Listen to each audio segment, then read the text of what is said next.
തൃശൂർ അഴീക്കോട് ജനവാസ മേഖലയെ ജലസ്രോതസ്സുകൾ നികത്താനും ദേശീയപാതയുടെ നിർമ്മാണത്തിനും ഉപയോഗിച്ച മണ്ണിൽ വൻതോതിൽ ഘനലോഹ മാലിന്യം കലർന്നതായി കണ്ടെത്തി.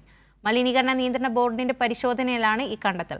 ഗുരുതര ആരോഗ്യ പ്രശ്നങ്ങൾ സൃഷ്ടിക്കുന്ന ഈ മാലിന്യങ്ങൾ കലർന്ന മണ്ണ് ഉടൻ നീക്കം ചെയ്യണമെന്ന് പ്രദേശവാസികൾ. എടയാർ വ്യവസായ മേഖലയിൽ പൂട്ടിപ്പോയ ഫാക്ടറിയിൽ നിന്നുള്ള മാലിന്യമാണ് സ്വകാര്യ വ്യക്തികളുടെ പറമ്പുകളും തണ്ണീർത്തടങ്ങളും നികത്താൻ വ്യാപകമായി ഉപയോഗിച്ചത്. നാട്ടുകാരുടെയും പരിസ്ഥിതി പ്രവർത്തകരുടെയും പരാതിയെ തുടർന്ന് മലിനീകരണ നിയന്ത്രണ ബോർഡ് മണ്ണിന്റെ സാമ്പിൾ പരിശോധിച്ചിരുന്നു. മണ്ണിൽ ക്രോമിയം, ലെഡ്, കോപ്പർ, ആർസെനിക് തുടങ്ങിയ മാരകലോഹങ്ങളുടെ സാന്നിധ്യം സാധാരണ അളവിനേക്കാൾ കൂടുതലാണെന്ന് കണ്ടെത്തിയിരുന്നു. മണ്ണിൽ നശിക്കാതെ നൂറ്റാണ്ടുകളോളം കിടക്കുന്ന ഈ ഖരമാലിന്യം കടുത്ത ആരോഗ്യ പരിസ്ഥിതി പ്രശ്നങ്ങൾ സൃഷ്ടിക്കുമെന്ന് വിദഗ്ധർ പറയുന്നു.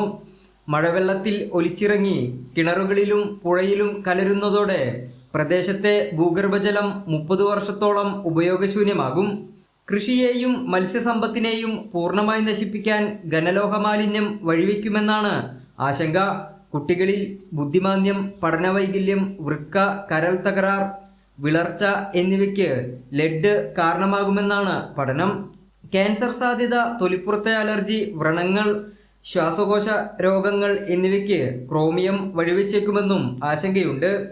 മാലിന്യം കലർന്ന മണ്ണ് ഉടനെ നീക്കം ചെയ്യണമെന്നാണ് പ്രദേശവാസികളുടെ ആവശ്യം. കൈരളി ന്യൂസ്, തൃശൂർ.